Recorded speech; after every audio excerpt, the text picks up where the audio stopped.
What's up, you guys? Welcome to the February 24th edition of the Established Run NBA Injury Analysis Show. I'm Mike Gallagher, and the host chair today is weird, but feeling pretty good from All-Star break, feeling refreshed. Fan, you and me today, no guardrails. Shoot, I want to get a hike after this, so let's do under six. Let's do under 60. How you doing today? How was your break? Doing great, man. Went to Thailand for 4 or 5 days. Baby. Bahamas before that. Did a little island hopping, chilled on the beach. Bahamas and Thailand? Bahamas and Thailand back to back. Dude, how long were So you on a plane for? what's up? That's a lot of flying. It's a lot of flying. I was traveling during that last day when the Giannis injury was happening. I fired the Giannis locker room, didn't return for my phone while I was traveling. So Nice. just try to sneak You an got extra a lot. day in there. You gotta get those extra days in. Yeah, I had a pretty lame one. I just went to SoCal, and I figured you were away. You said you were gonna out of town. I was gonna let me hit him up, and I figured you were having a good time. But yeah. So let's get to this, and let's start with kind of a non-injury thing because I think everyone wants to just talk about Russell Westbrook. So we'll be the hot take show of the day, and we'll start with that. But Law Murray says that he's going to start over Terrence Mann, which I was kind of thinking. There were a lot of quotes from Ty Lue saying that they want to kind of lean into him, let him be the offensive guy and all that stuff. And Ty Lue's a pretty big sample size guy. He likes to get 10-game samples of new lineups. So I'd expect this to stick around for a little bit. But what were your first impressions on hearing that Russell Westbrook's going to take over in the starting lineup? Yeah, I wasn't too surprised, honestly, just given the quotes coming out. And like you said, like Lou is going to get a look at this early on. I think it kind of makes some sense to see if it works.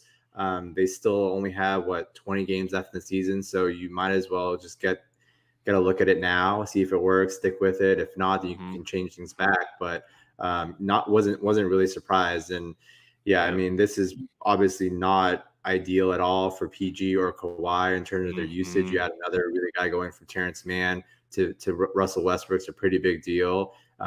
Really unfortunate, obviously, for this matchup, given the game environment that we're looking at here against Sacramento. So PG was a guy that, was set up really well in here. And you add, Russell Westbrook to the mix now, really complicates things and takes a bit of ceiling off him, heading in this one. So, yeah, I mean, what do you kind of expect from this team in terms of rotations, in terms of who takes the biggest hit, in terms of usage, moving around and all that type of stuff? Yeah, I think Paul George role-wise takes the biggest hit. The ball handling was really good, and I think I had to redo all my analysis and matchups when that news hit. I literally finished matchups, and then the news came. I had to redo everything. Yeah. But yeah. So Paul George, he was running like John Morant level pick and roll ball handler stuff in like 4 of his last 7 games. He's been running a ton of it and shooting a lot off of it too. And we saw the minutes come up last game. We saw the 36 minutes, which I was kind of hinting at to close out the break. So the minutes should be good today. Huge game, right? Imagine saying this is a big Clippers game against the Kings on a back-to-back, and it really is. So, but yeah, really discouraging, that ball handling role. I hate that. Definitely think Mann goes away. So, and I was actually going to cover boy De'Aaron Fox because at first I was like, all right, man, Westbrook on Fox, give me that all day. But I don't know if they want to do that. I think they might lean back into Paul George. He's been rested and all that stuff. Again, how important this game is. Do you really want to make Russell Westbrook, who's been a really bad defender? I think they know that. Do you want to lean into that against De'Aaron Fox, who's one of the hottest scorers on the planet, 29 plus in 9 of his last 10 games? He's been awesome. So, I think role-wise, this is really bad news for the secondary guys too. Like Norm Powell, Eric Gordon, some have a good role. Obviously, Bones Highland's going to lose even more ball handling. He was really secondary ball handler with Paul George being staggered away in the second unit. But those secondary guys are just terrible. And then also Mason Plumlee going to start for Zoo, who's out today if you missed it, with a sore right calf, which he's had before. So this is concerning after time off. But they love to go small. I say this all the time. When Lou has options, they're going to want to go small. Certainly spacing issues with Westbrook and Plumlee and those guys. Do they go small? Are they capable of trusting Morris or even Kawhi or obviously Batum and guarding Sabonis, who's just a magnificent scorer coming off a triple-double, all that. So there's so many layers to this that, we want to lean into it. If it was a smaller slate for DFS, I think you could really take some stands on some things. But we have pretty good projection on Westbrook. The rates aren't great, but we think he's going to play like 30 minutes. So against the one of the fastest tempo teams. Now, obviously, Westbrook's going to add more pace to the Clippers' offense. There's like a whole lot to like here from really every level, from a matchup perspective, from a inside the system for both teams being affected. It's really fascinating. So it's we hate Westbrook, but from we put our analysis hats on tonight. It's going to be no other TVs on. I'll be definitely watching that game to see what the mad scientist Lou has to offer. Anything else you want to add on there? Yeah, I have the split right now at 29-19 at point guard between Russ and Terrence Mann. I think that's about right. I think they'll let Russ go fairly full and not be afraid to play him a lot right away. And then the Plumlee thing is really interesting as well, because I do think there's definite minutes downside there. There's just a lot of variance and big ranges of outcomes overall in this matchup, right? Where it's hard to project with a lot of confidence. And if you see someone with, that's chalky, like a Mason Plumlee, even at their price, it makes sense to fade, just because I think there's just, we don't know. And there's a lot of players in new situations here, Mason Plumlee, Eric Gordon, Russell Westbrook, that just add a lot of layers and a lot of complexity to here, and just curious to see what the rotations even look like. Like who gets staggered away, what the second units look like. And this is a team that remade their bench at the deadline. So they're pretty sneaky deep even today without Ivica Zubac. They can go, they're 9 deep, like a solid 9. And that doesn't even include Bones Highland or Robert Covington either, who look like they're going to be pretty much Bones is pretty much out of rotation now entirely with Russ there. So they have a lot of options, man. So like to project these secondary guys with a lot of confidence, their minute scores are very shaky, just given the depth they have. Yeah, and I'm curious to see who subs out first. We saw Paul, get that second unit run early. Is that Westbrook's role now? So just full on, no drinking for me tonight at all. No White Claws, or anything like that. But it's gonna be fun. They play against Sunday, I think. Yeah, Sunday against Denver, a team they really struggle with too. So really interesting thing to start. And we did it only like 10 minutes on that. I was hoping for like under 15. So shout out to us there. Moving on to, I don't have my own show sheet down. Where are we at here? Let's 1 second. I think we there we go. Let's get to the questionable tags. We got Mitchell Robinson. I've got way too many windows open. Mitchell Robinson is questionable. Practiced according to Tom Thibodeau. He's been back from this thumb surgery. It sounds like he's going to be good to go. Are you expecting him to start? How many minutes do you think for Mitch in a matchup that we love to attack against Daniel Gafford and the Wizards? Yeah, so he's practiced full 2 straight days now, and felt good yesterday according to Tibbs. So I'd be pretty surprised if he doesn't go tonight. I would expect him to be eased in. He hasn't played in, I think, over a month. He had surgery on the 19th of last month. So haven't projected around 24, 25 minutes. Right now, they do have Jericho Sims and Isaiah Hartenstein there at center too. The quote from Tibbs was basically, if he can handle the minutes, he'll play. If he needs a break, he'll get a break. So we'll talk to him. We'll talk to the medical people, see what everyone thinks. And he also talks about the depth they have at that position that I just alluded to. So, there is a range here. I would say the range is probably somewhere like 20 to 26 for me, for Mitchell Robinson today. Would guess Sims lose his rotation spot with Hartenstein holding on to that backup center spot. I think, it's pretty deserved based off the dunk contest performance that Jericho Sims put on. I think, we just need to see a little less of him moving forward. But yeah, I think, we can talk about, Mitch Rob, and he obviously improves the defensive outlook of the Knicks significantly, even if he's going to only be playing 23 to 25 minutes. It impacts the other side of the ball with Kristaps Porzingis, Daniel Gafford, those matches. We can get into that next. But yeah, I don't think there's a ton to really get in here. They'll just kind of, ease Mitch Rob back, and then probably Jericho Sims is out. Yeah, we weren't really seeing I was kind of anticipating we would see some Randall center minutes just because Hart's a pretty good rebounder for a wing, and that's really Tibbs' main motivation. And to add to some things you were saying, their interior defense is kind of held up. Like their at rim stuff allowed was pretty good. It's definitely a function of leaving shooters open, which could be something that could help Bradley Beal. Kuzma's lit them up. He had a 40 ball against them. That was without Bradley Beal though earlier this year, but. Yeah, pretty straightforward. I think you're just basically slotting him into those minutes there.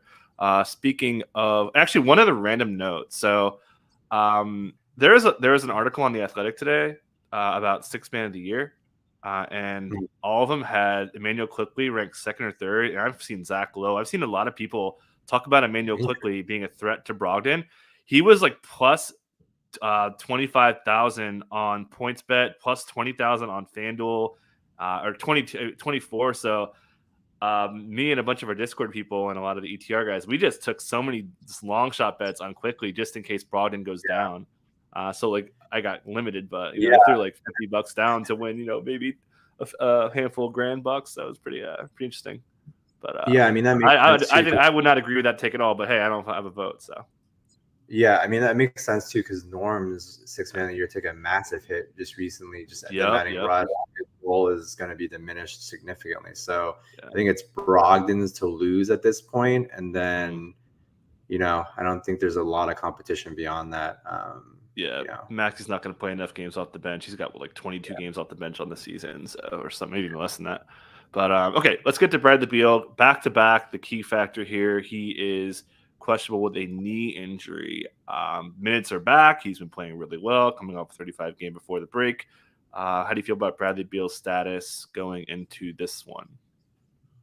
I'm actually pretty nervous because he didn't practice Wednesday or Thursday, and we know his propensity to miss games. So I think he has a decent shot at missing this one, actually, which is surprising given this is the first game at the break for them. So I just given he didn't practice Wednesday or Thursday, I probably put it like 40-60 that he plays. Maybe that's a little bit aggressive.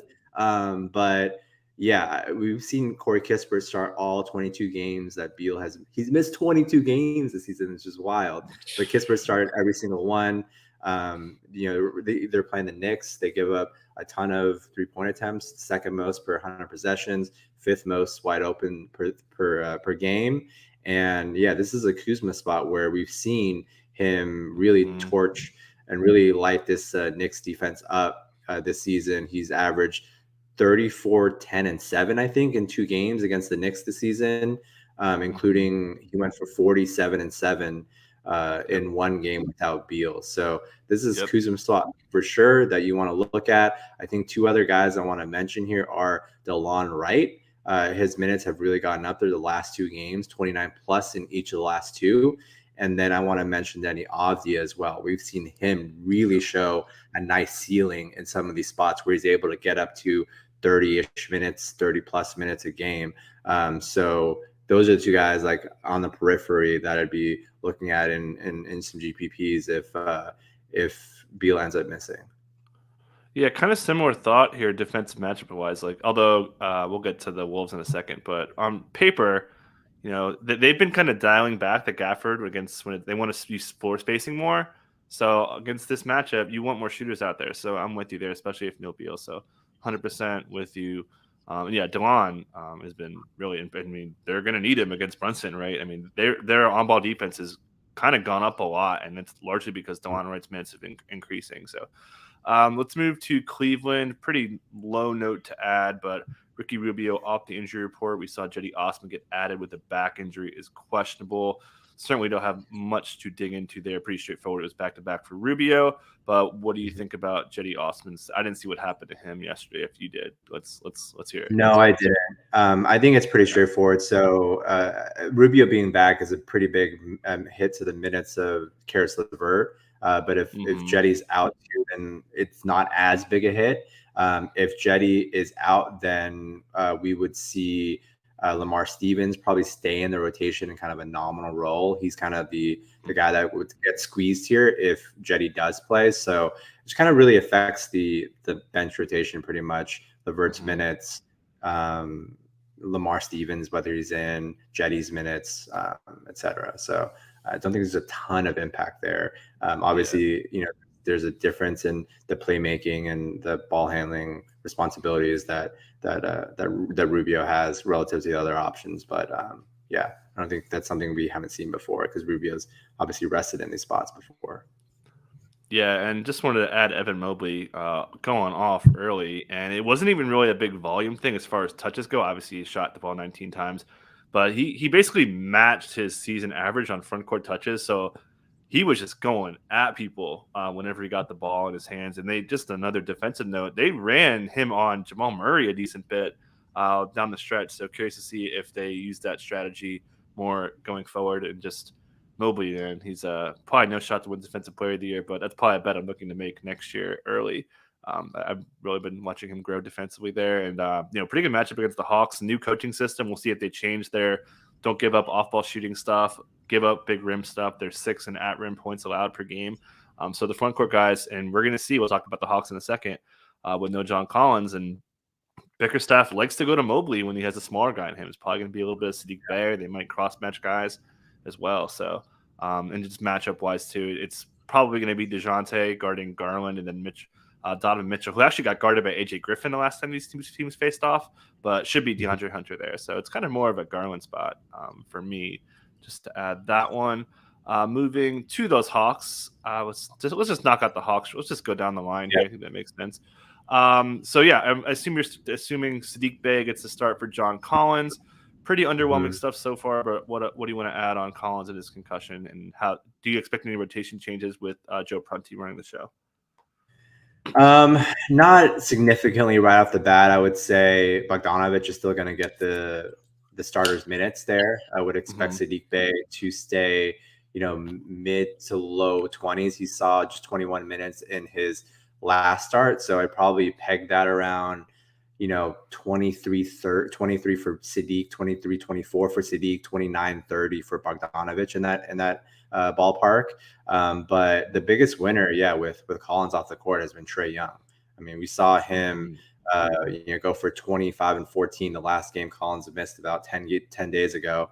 And the query kind of bears that out, plus 5% usage rate differential for Trae this season when Collins is off the court. So this is obviously a backcourt matchup for the Hawks where you want to look at them versus the front court. Like Clint Capella has really benefited too, but he gets the brutalest of matchups here against this front court of Evan Mobley and Jarrett Allen. So you want to be attacking this backcourt instead. So this is a good trade spot for me. I think I'm very interested in him with Collins sideline and with Capella and these other guys having to deal with this front court. Yeah, it's a pretty good matchup. I think he matches up pretty well with Isaac Okoro and DeJounte, who needs to score inside to really crush. When DeJounte's cooking, it's drive heavy, a lot of like 15-foot and in kind of stuff, not popping here. And I wouldn't be surprised to see Mobley pick up some DeJounte stuff. Just from defensive matchup wise, I think they want to lean into it because it was pretty good at times. The reason why they lost yesterday was their offense just folded, and Denver's fourth quarter defense, man, just it feels like every time they just lock it down. Another really big team to dig in deep here is Miami. We've got a lot of players back, namely Tyler Hero, and then Kevin Love in the mix. So the first thing I want to ask you, what do you think the chances are that Kevin Love gets the start against the Milwaukee Bucks? Do you think it's going to happen today, or do you think it'll happen soon? But what were your impressions on Kevin Love joining Miami?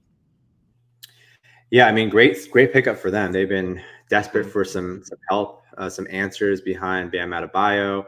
Kevin Love, he should have been playing in Cleveland. They're deep, but they're not. Kevin Love's out of the rotation deep. So I was surprised that they let him go to another team in the East that's in that kind of tier of the next group of contenders outside of Boston and Milwaukee and Philly. So I think he makes a great fit for them. I wouldn't expect him to start. I think he's more of a backup center behind Bam. I think they like Caleb. Caleb's done a good job at the 4. So I wouldn't anticipate any sort of, surprise starting lineup changes anytime soon. So my question really is like, how deep does Spo go? And we've seen Spo Mm-hmm. go really tight. And I think that's partly due to circumstance with them being so short. They're always decimated. They've always had guys out, so they've been playing like these 8-9 man rotations pretty consistently. And we've gotten accustomed to him going 8 deep on a lot of these nights, right? So how deep does Spo go tonight is my biggest question. Does he expand the rotation out to go 10 deep? Does he go 9 deep and Mm-hmm. cut one of Duncan Robinson or Haywood Highsmith out the mix? That's my Mm-hmm. question. So we obviously know the starters will be Vincent, Hero, Jimmy, Caleb, and Bam. And then the Oladipo, Strus, and Love, I think, are locked in. And then you're kind of, outside those 8, it's Duncan Robinson and Haywood Highsmith, right? So I think Caleb takes a pretty big hit for minutes wise. He'll probably Mm-hmm. go probably looking like mid to high 20s in minutes now. And then Strus and Oladipo are going to be kind of in that mid 20s range too. This is like a way deeper team than we've seen throughout the season. So we've got to kind of scale these minutes back a bit just to kind of make room for these guys, right? Expecting Yeah. Orlando Robinson to be out of the rotation.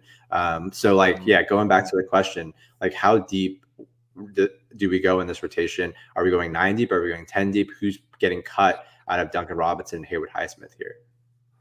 I would probably lean Highsmith getting cut. I mean, Duncan's been terrible, and they've been trusting him with high leverage situations. So, the starting lineup. And just to add, no Giannis, I wouldn't. I sound like I'm expecting Love probably a little bit more than you. I think that they may throw him out there. If there's Portis on the other side, it's kind of like clean.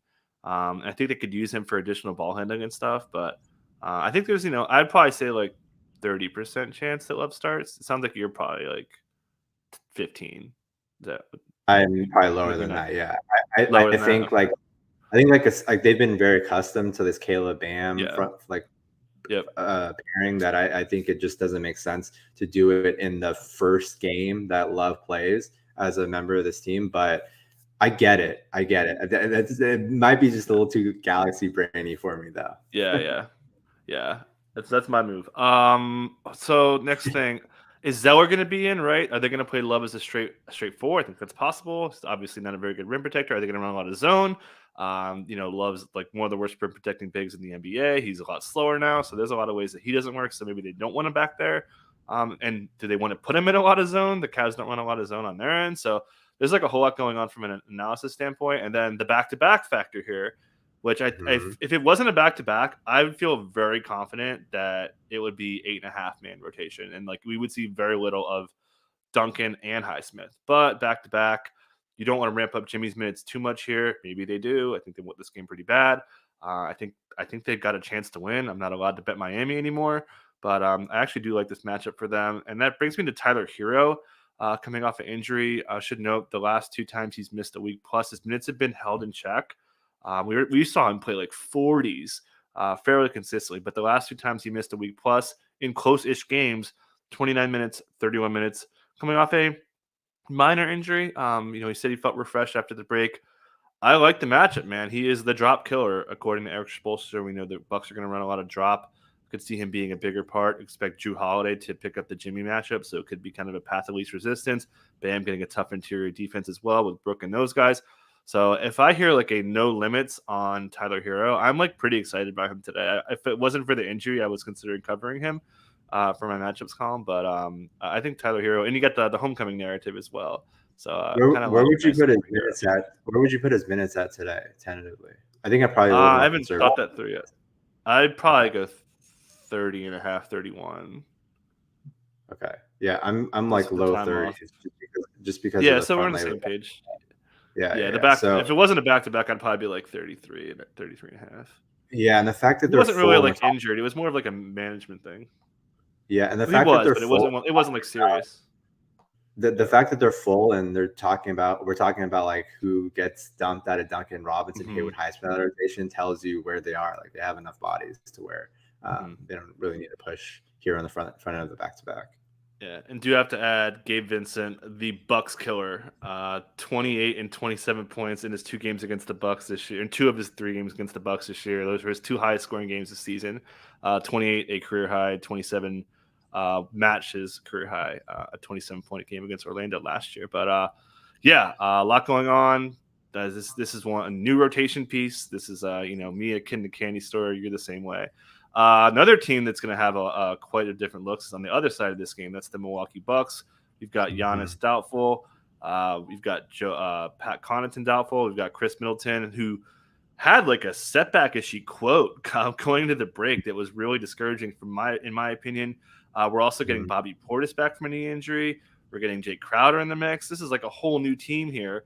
I was trying to come correct here. I'm an award-winning writer now, so I had to dig in for some starters jersey stuff, and I was digging for like all the Bucks practice stuff, but like Jay Crowder had 2 different jerseys on, and I couldn't really figure out who was going to start. So my first question, because I saw Javon Carter and Drew with the same jersey on. I was like, oh man, that makes sense. Drew's going to pick up the Jimmy matchup, get Javon to handle Hero.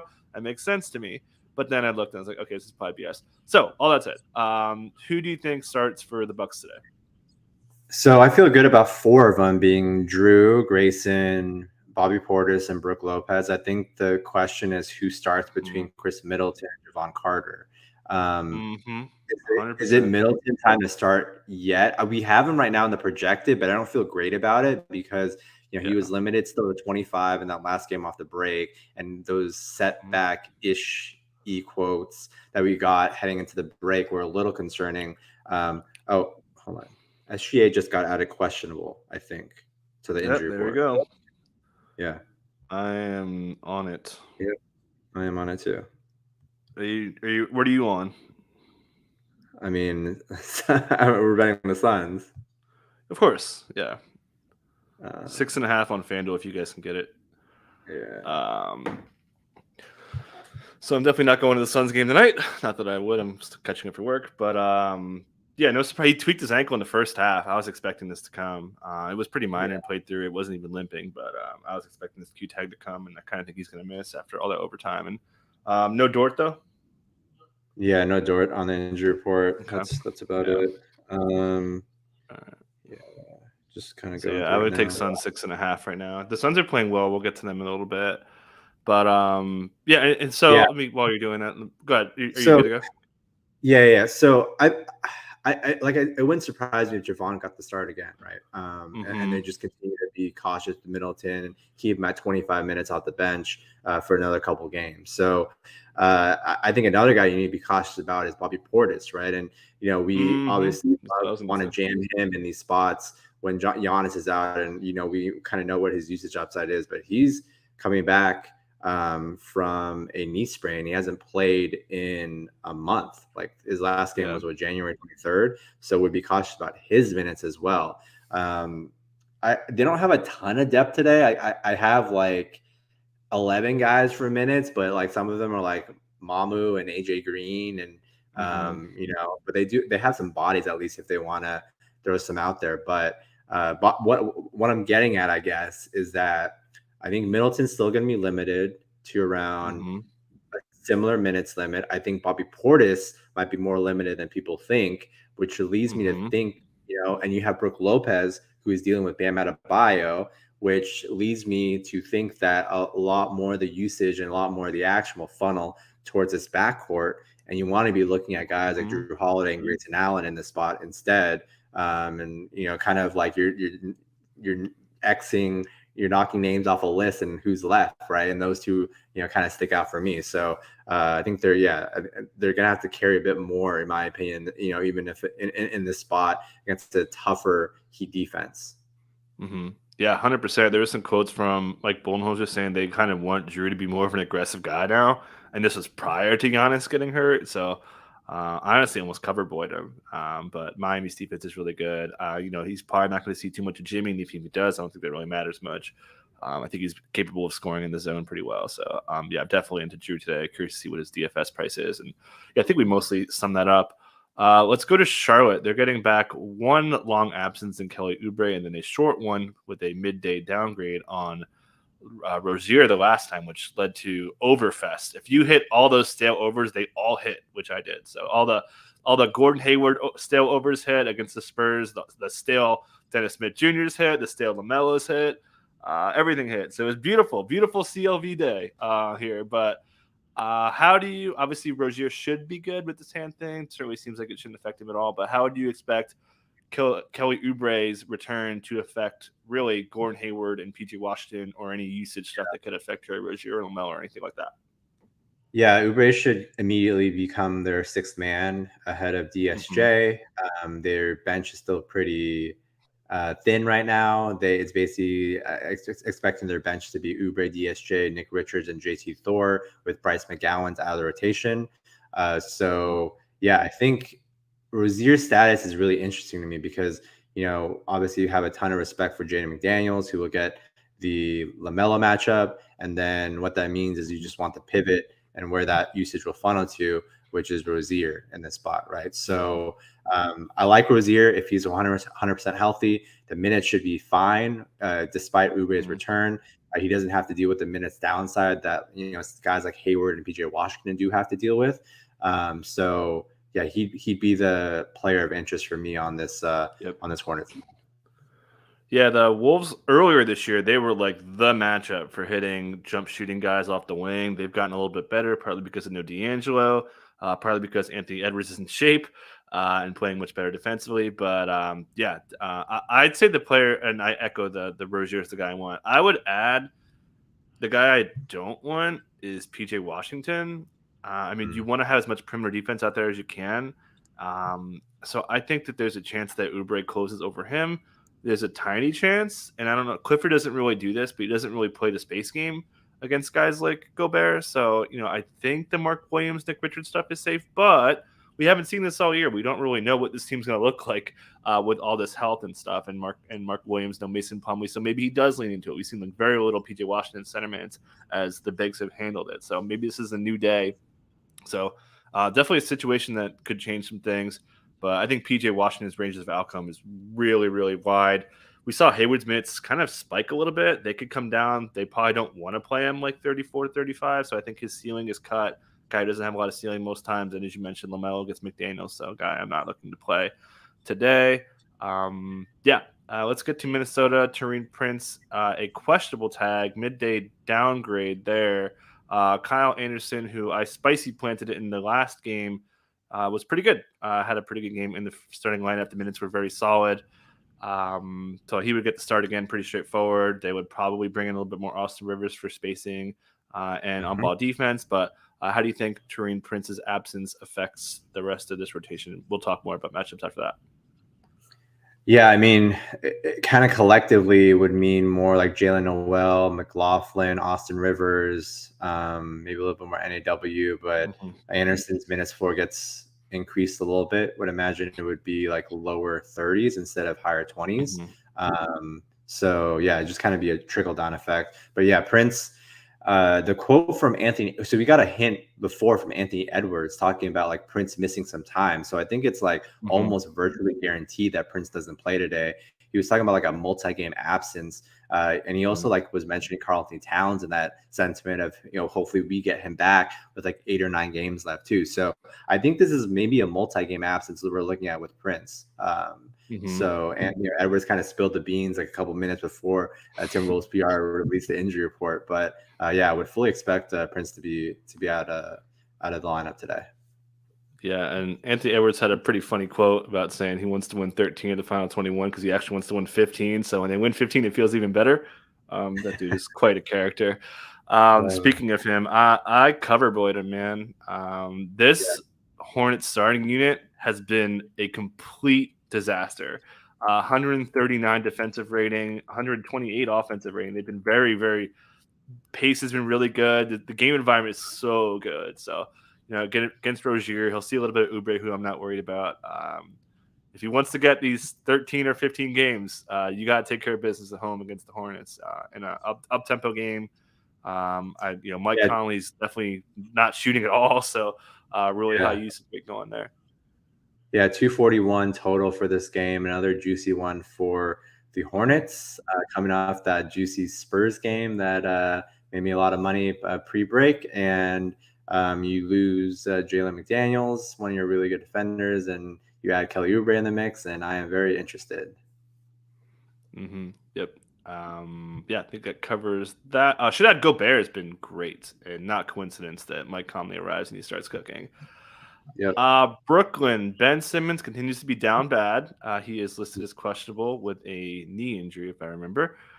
Um, is he playing? He got kind of listed not a downgrade, but Ben getting a Q tag on a knee injury out of the gate, not a back to back. Not a back to back. How are you feeling about Ben playing today? Not great. Yeah. I think there's been a lot of mixed speculation on what this 10-man rotation for the Nets would look like. Obviously, we know the starting hmm five, but I would guess so. Seth Curry looks like he's locked in like this backup point guard role. hmm Royce O'Neal as well, and then I've seen like different iterations of like Christian Winfield had one thing, and then a couple other Nets writers had different things. So I'm guessing the 10 would be Dinwiddie, McHale, Cam, DFS Claxton, obviously starting five. And hmm the backup five would be Seth Curry, Cam Thomas, Royce O'Neal, Joe Harris, and Ben Simmons, right?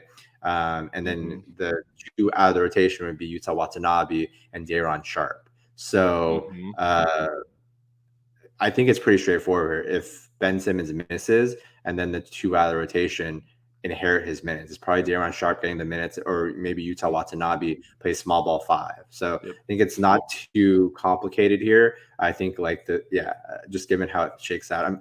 We talked about this on the last show. Like they continue to have just a huge log jam of players, and there was like some quotes that they wanted to cut the rotation down to like 9 or maybe Yep. even 8 at some point. So we're going to continue to see guys that cut out of rotation. And yeah, I mean, you brought this up last time. You think Ben might be a casualty at some point and just be X'd out completely. So we'll see. Yeah, not great. Especially just want to highlight Mikal Bridges, career high 45, and I did the synergy dig up. And he's playing against a Bulls team that's a 3-point funnel. They give up a lot of threes. So 13 points off spot up, 7 off screen, 7 off isolation, 5 in transition. This is a very, very Bulls centric kind of his matchup's awesome. Almost cover avoid him. But minutes are going to be really, really strong. He does get the Levine matchup on the other end. But Mikal's role is really good. Yeah, and you talked about the Bulls being a 3-point funnel. He just faced a 3-point funnel. That you have the box score, another 3-point funnel defense in Miami, and you saw what he did. So yeah, great Mikal spot. Yeah, the actions he's getting are really strong, man. He is not. We saw him grow as being more of an on-ball guy, secondary stuff like they were using with Kyrie a little bit, not obviously to that degree, but it's really good, man. Excited for what Mikal's got going on going forward. Good matchup for Cam Johnson. I kind of like this matchup for Spencer Dinwiddie here too as well.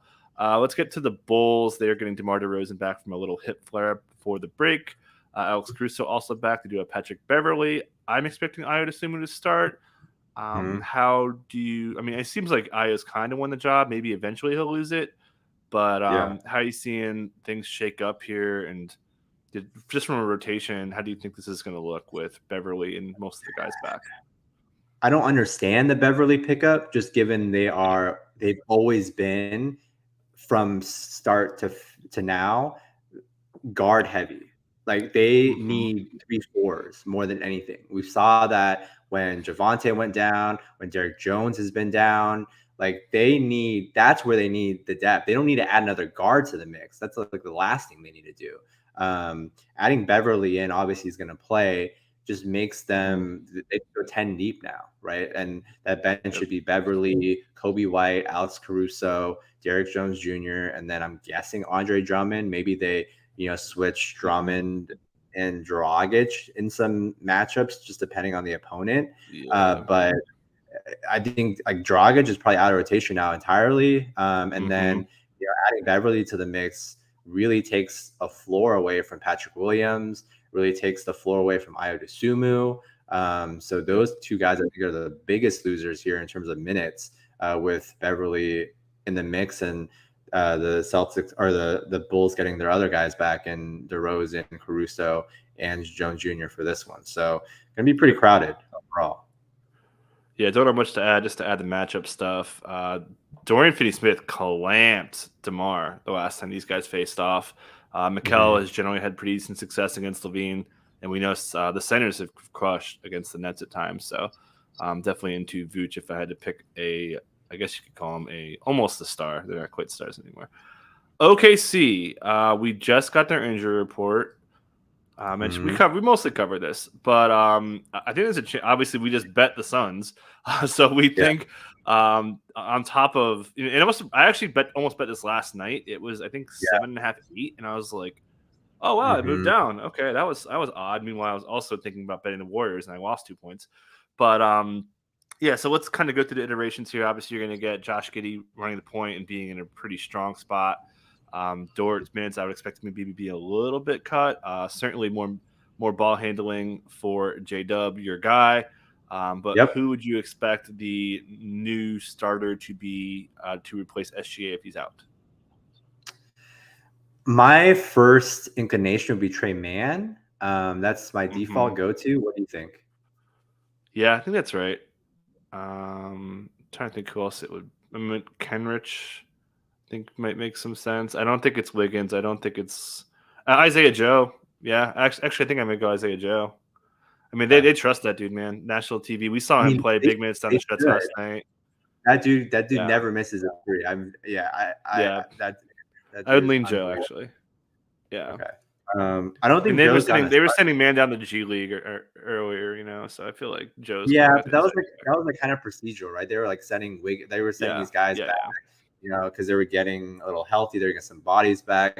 I would lean Mann just because. Oh, actually, Joe has gotten 2 starts this season, so yeah. Okay. And they could go big. They could play J-Dub at the 3 and maybe fill in Dario revenge game. Maybe go with Jeremiah Robinson Earl. I don't think that makes much sense. So I'd probably rank them. I'd probably rank them Joe, Mann, Kenny Williams. Jerry, they don't need to in this matchup. They don't need to go. They're playing Okogie and Torrey Craig at the forward spots. Phoenix are. Yeah. So this feels like a more traditional, guard for guard substitution. So I think Trey Mann and Isaiah Joe make the most sense, and we'll have a little our little usual when the OKC lineup comes out. We'll message each other in the DMs, and saying who got this one right. But I think so. This actually for SGA, so you're officially going Trey. You're officially going Trey Mann. That's I'll go Trey. I mean, I don't feel great about it. I think it's probably 60-40. Close, but this is a national TV game, though. I got to mention, like they play on ESPN. I still think SGA probably goes, but. What do you think? What would you? I think he's likely going, but I kind of like this anyways. I mean, they played so many minutes last night, man. It was a freaking slugfest. This game was so good. It was probably the best game of the night last night. But so I kind of wanted to bet the Suns anyways. I think they match up. Assuming SGA doesn't go nuke, I think they got a good chance.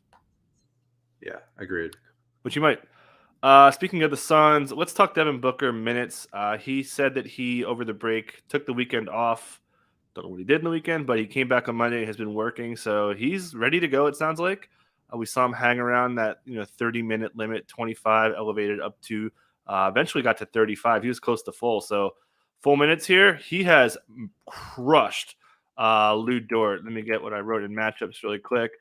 So he had a 38, a 30, and a 32-point games in his last 3 matchups against Lou Dort. So he is Fort Dort. He's got the keys to it. So big minutes coming, national TV game. Do you think he gets we saw him play crazy minutes, like 42 at times, and we saw the comments from Monty Williams. Do you think he goes 40? What do you think his kind of minute ceiling is? Minute ceiling? Yeah, I think that's a realistic ceiling. I think I have his median projection at 35 because that's what he saw. Like that game before the break. So assuming this one. I hope he doesn't have to go 40, which means because it means our bet is going to be a bit of a sweat. I would prefer him to go 30 and sit out the most of the fourth quarter. Yeah, that'd be great. But I think he's pretty full back to normal. The 35 before the break was super encouraging to see. I think he's going to do pretty much no restrictions moving forward. Yep. And possibly getting Campaign back, which is going to nuke Damian Lee. We'll see if this affects Terrence Ross, who's played a lot. I mean, my man got off 17 shots. He was out there in his debut. I definitely think he's solidified this rotation minutes. We'll see if TJ Warren maybe goes away. He's been a non-factor for like a month and a half now on the two teams. Obviously, Saban Lee's going away. That's pretty obvious. Maybe Chris Paul's minute ceiling isn't quite as high. We've seen him play quite a bit there, but do you think that there's any impact on Campaign maybe affecting Josh Okogie, who's going to pick up the SG matchup? That would SGA playing or not playing would actually swing Okogie's minutes a lot. For sure. He's been playing so many minutes, and should add, he's been getting wrecked. The last 3 games, he has been giving up almost cover boy to SGA. He's been giving up 26 to Paul George, 35 to De'Aaron Fox, and then Halliburton went 18 on like 9 shots against him in the last 3 games he's been starting. But anything else you want to add there with Campaign coming in the mix? No, I think it's not great when you have Terrence Ross leading your team in usage, which happened for the break. T. Ross is out there chucking it, but Okogie, bless his. I mean, he's trying, man. They're trying to you lose Mikal Bridges, and you got to have someone as your quote unquote perimeter stopper. So they're putting on some tough matchups, and he's getting cooked. That Yeah, I don't think they have any other options. So at this point, but it's gonna be. We'll see if that affects. I think Okogie's kind of safe. Like they clearly view him as like Mikal Bridges in defensive matchups. They're not throwing help to him. He's been playing great. Like he's earned these minutes even before this trade. Like you see him, he's always in there impacting the game in a positive way. Like I've been looking at their box score plus minus. He always kind of has always kind of ended up. I think he was like plus 11, plus 11, plus 8, like 3 of the 4 games before the break. He's making a good impact for sure. Yeah, huge minutes. I've been kind of taking a lot of his overs on a rogue, and just because I feel like they need him in such a big way. Today, like I said, it'll be tied to SGA, and we'll be tweaking the rotation on him if he's in or out. Let's go to Houston. They are out of ball handlers, basically.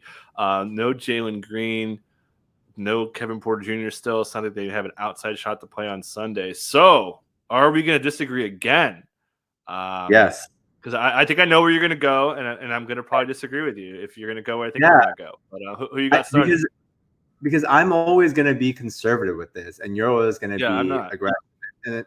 And it's just how the way things go. Because I just know how the minds of a lot of NBA coaches work, and they're just like they stick to the old reliable a lot of times, even though it doesn't make any sense. I'm going to probably lean, and what we have right now is Daisha Nix shouldn't be really starting. I don't feel great about it. It's not like I'm going to defend Daisha Nix being a starting, point guard in this spot. I know you're going to go Ty Washington, which makes a lot of sense too. I will say that I feel better about the Trey Mann Isaiah Joe thing than I do about this, because I think in this spot with Houston, I actually do too. I feel better about this on the other end. Yeah. So I'm just doing this because you gotta put someone in here, like pretty much. I don't feel great about it. And this is another spot where if you're, their coach, you got to try to just experiment. You're more likely to just try stuff out, because this offense is just going to be completely dreadful today, no matter what. They have no ball handling, no shot creation, very little playmaking. So yeah, I could definitely see Ty Washington being here. So Silas was asked about it, and he said, quote, "It's going to be a great opportunity." When asked about Ty and Josh Christopher, he said, quote, "We need the ball handling and the scoring for sure. My response is always to stay ready. Your time is coming." He got DNPCD'd last game, man. I mean, what are we? He's done. There's no need to go there anymore. You look at some. You're right. But if you go look at some previous games where Daisha Nix he's DNPCD'd and then started, so it's happened before. There's precedent. That's all I'm getting at. I don't, like I said. I know. This feels super close. That we need to talk about this. Let's get away from this dumpster fire of a position battle and talk about actual players we are interested in. So I think Jayshawn Tate is the guy that I feel probably the best about relative to their prices. plus 5% usage rate bump this season with KPJ, with Green and Gordon off the court. I think he just has to take on a lot of the void here that they're missing. So yeah, I got a quote on Tate really quick, just to cut you off. He said it's been a little different of adjustment when asked about getting more ball handling responsibility. He said my entire career I've been a Swiss Army knife. Put me wherever for a productive team needs, and just trust the coaches. Blah blah blah blah. So yeah, I'm Jason Tate's like clearly the guy I want here. Alfred Şengün, tough matchup. The Warriors, looking at their like at rim defense, and this is off layups, dunks, and putbacks. This is not 3 feet in, which has some noise to it. They've been like great in almost all their games except for one. So pretty tough matchup for Şengün. Curious to see if Kevon Looney starts to pick up that matchup. Kevon was really good last night. Certainly not his fault they lost on the glass there. But yeah, Jason Tate's like clearly the guy I want in this matchup. Yeah, this is just a tough spot to project because you're looking at a 10.5 point spread here and investing in an offense that isn't going to score that many points. So you not only have, a smaller pie overall, but you have like minutes downside here for a lot of these guys if it gets out of hand too. So it gets like really tough to figure out who to trust. I think like two guys that are really intriguing to me if you're looking to invest in Houston are Tari Eason and Josh Christopher. You just look at who's benefited when you query the most when KPJ, Green, and Gordon have been off the court. It's been those two guys.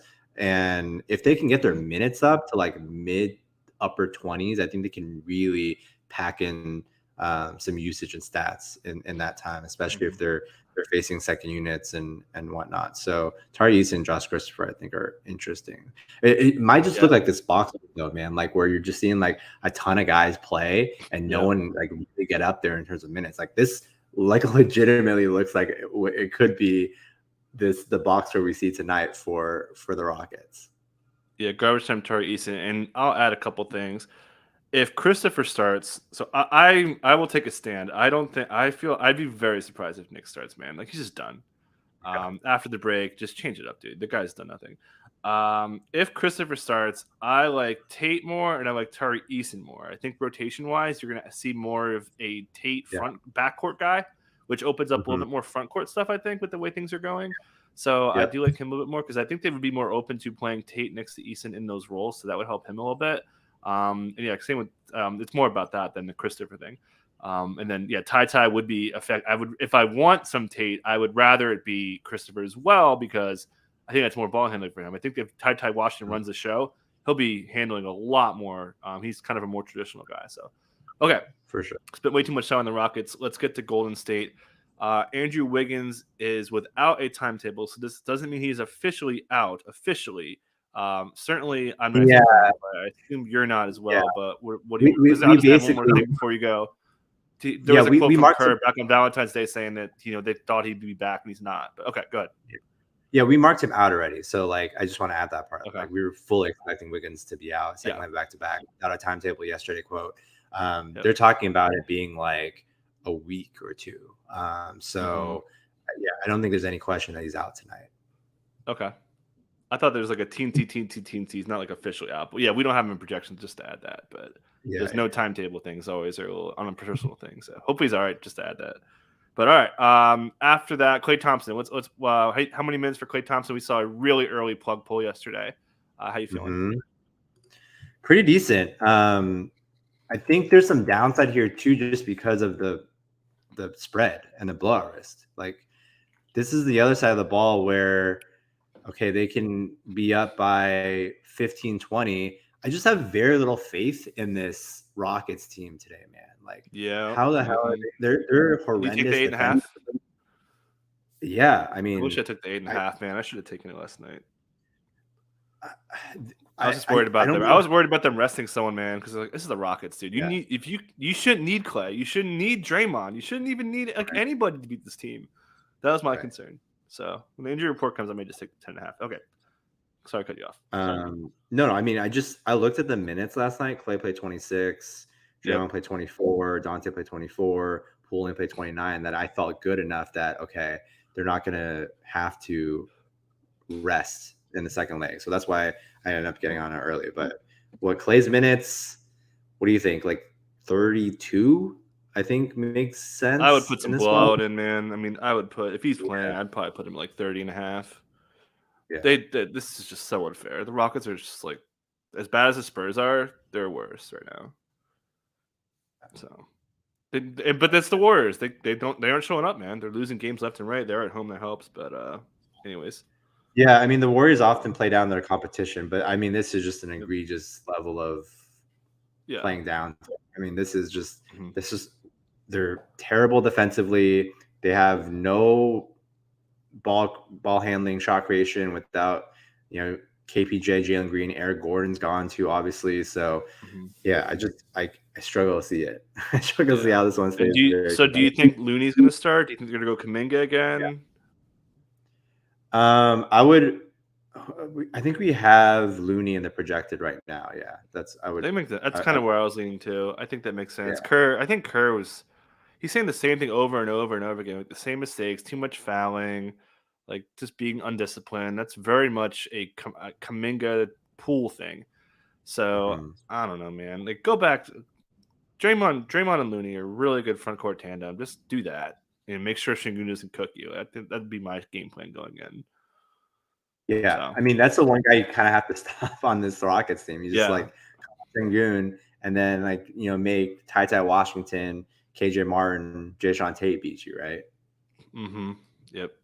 And we took an over on Poole already, so we feel pretty good about him scoring. God, what a disaster from him last night. I think LA I've got him. All right, last thing, we already covered the Clippers. We pretty much covered the Kings. They haven't filed yet. I'm not anticipating anything here. They looked fine. Easy win last night. Just crushed down the stretch against the Blazers. CLV holding up, baby. Let's go. Shout out to you guys. Yeah, I love it. 6.5 Kings when that news hit. That the flight. I mean, that's like edge now. We're almost out of winter though, so the edge is almost gone. But yeah, like it happened with the Pelicans, the Mavs. I was like the same thing. I bet that one. Yeah, I bet that one too. And I got postponed. But yeah. When we saw that, I passed along. Yeah, it was those are great. Those you guys are the best. Because I didn't have my a little sweaty. At the start. Very sweaty. But the King. Anything else you want to add here? We saw a little bit of Terrence Davis again. He was really impactful again, and there was some commentary saying Mike Brown said he'll trust him to make one mistake, but if he misses two assignments in a row, he's pulling them. But he's been great, and it's part of the reason why we took a Kevin Huerter under on top of getting some garbage time there as well. But anything you just want to add on the Kings before we get out of here as we hit the hour minute? No, probably. What's your favorite King today? De'Aaron Fox in this matchup? I got the what's up? Hold on. What's your favorite King? I got a little audio sampling. Yeah, what's your favorite King? Definitely De'Aaron. I don't think they're going to put Paul George on him too much. I think the pace is going to be really good. I almost covered boy him, but then I thought through the matchups, like I said. So definitely more into De'Aaron today. Yeah, I would guess they put Paul George and not Russell Westbrook on De'Aaron Fox. I would hope so. Yeah. Do you want to add that to a 3? I wouldn't bet against you on that one. So we got 2 things we'll be DMing about later. Ty Washington versus Dacian Knicks, and then Isaiah Joe versus Trey Mann. So that'd be fun. What if I go to Phoenix and get some inside info on you, and then we can? I'm like, yo, bet me like one fan you know. All right. So we did it officially 58 minutes and 28 seconds. So we're going to make it under an hour. So I'm going to make this ad read really quick. Support the people who support us. This show is brought to you by our friends at UnderdogFantasy.com. They have daily NBA snake drafts for money. You could use ETR projections for their game.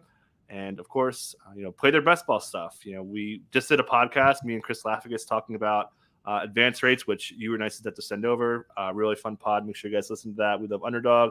We'll be doing more content for them coming up. So make sure you sign up using promo code ETR for a $100 deposit match. Promo code ETR at UnderdogFantasy.com. All right. That was 30 seconds on the nose. That was like a perfect commercial. All right. Let's go. Anything else, fan? Are you ready for the finish of the season?